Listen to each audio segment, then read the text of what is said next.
There have been many, objectively speaking, I think. I mean, actually, that's not the right word to use, is it? Subjectively speaking, there have been many. The most intense by far, one in which, a period in which I felt particularly aware of God's vivid presence in my life, was around the time of my seroconversion to HIV. And I tell the story in some detail in Love Undetectable, in almost embarrassing detail, I think, looking back on it. That book is the rawest, realest thing I've ever written. It's almost painful for me to read it again. But it's also clearly the most spiritual and religious book I've ever written. It was basically an experience of God that was evidenced by a very, very vague visual sense of the presence of God. At the end of my bed, in a particular part of the wall, for a period of time, something so bizarre, I actually did manage to get a thermometer and see if I was hallucinating, see what my temperature was, because I was sick at the time. Sick, I think, in retrospect, with the seroconversion illness. And during this process, before I knew, and afterwards, there were so many signs sent to me, telling me before I knew and after I knew that it's okay, and I love you, and you'll be all right. That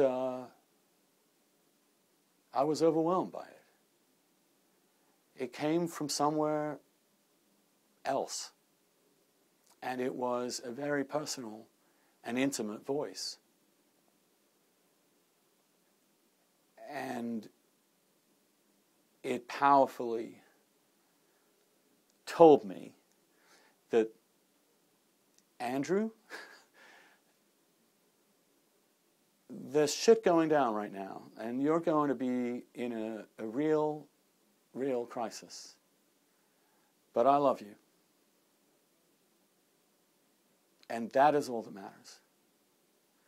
And it also manifested itself in not just a visual experience, and that happened twice. One, as I said, in the bedroom, and secondly, the exact same experience at Mass a few weeks later, above the altar,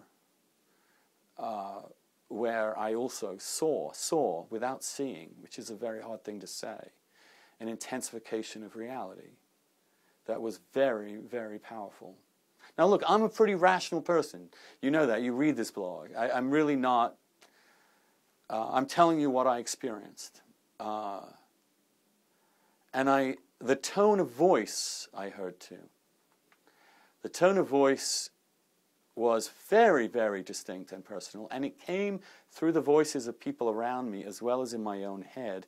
And then in a strange and random piece of desperate reading of the Gospels at the time, through the Gospel of Martha and Mary, where Jesus says to Martha, who is busy running around trying to fix up dinner and clean up the place while he walks in impromptu upon two sisters. And Mary just sits calmly at Jesus' feet and says nothing. And finally Martha bursts out and says, Jesus, can't you tell my sister to help me? I have all this shit to do, and she's sitting there doing nothing. And Jesus says to her, Martha, Martha, you fret and worry about so many things, but only one thing is necessary. Mary has chosen the better path. Do not take it away from her. Theologians called it the unum necessarium afterwards, the one thing necessary. And you wonder, what was it? He didn't say. But he didn't need to say, because what he was saying to Martha was, you're here with me. And that is all that matters. We are here together. Emmanuel, God is with us. And so at a moment of extreme crisis and fear and panic and stress, I was lifted up. And I was told that I was loved by, I believe, the greatest force in the universe behind everything. You don't forget that. There was a moment in that period when it was my birthday, my 30th birthday, after I'd found out. It was basically 6 weeks after I found out. And I was in Provincetown, turned out by myself on my birthday. I couldn't tell anybody what had happened, so this was all within me. And I obviously on my birthday, you're 30 years old, and you think you've got 3 years to live. It's a 3 or 4 or 5 years to live, whatever. And your other friends are all getting sick, and people, you've witnessed the death of people from this disease, and there is no cure. And at the same time, my best friend was struggling with pneumocystis, and my boyfriend of the time had come down with viral meningitis, and my mother had recently been admitted yet again to a mental hospital.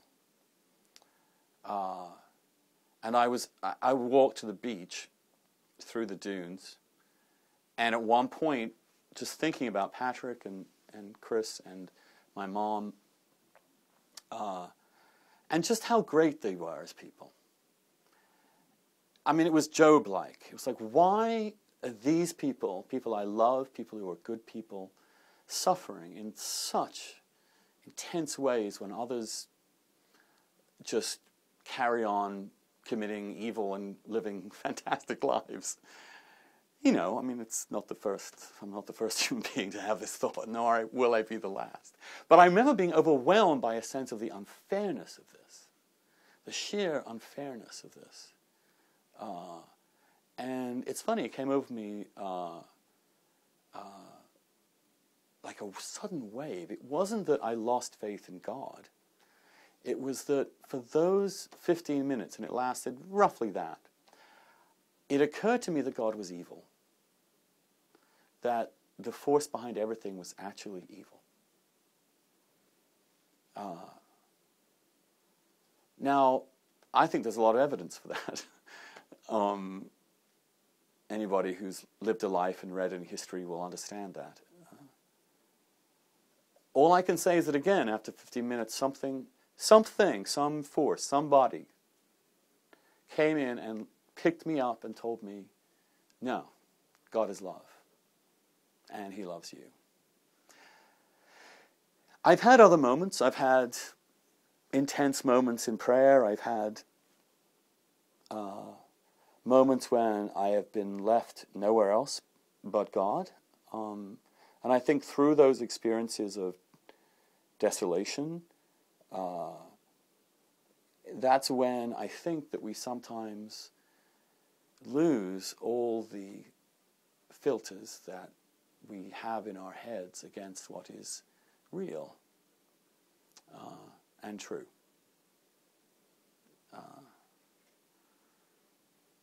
And suffering and its relationship to God is a mysterious and difficult question.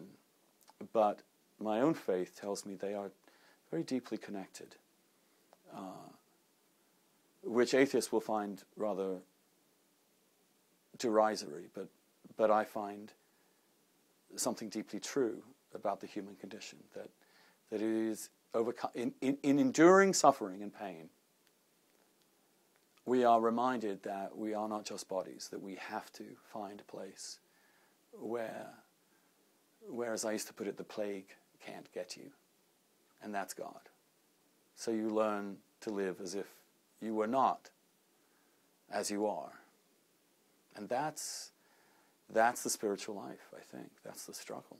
That's the imperative. And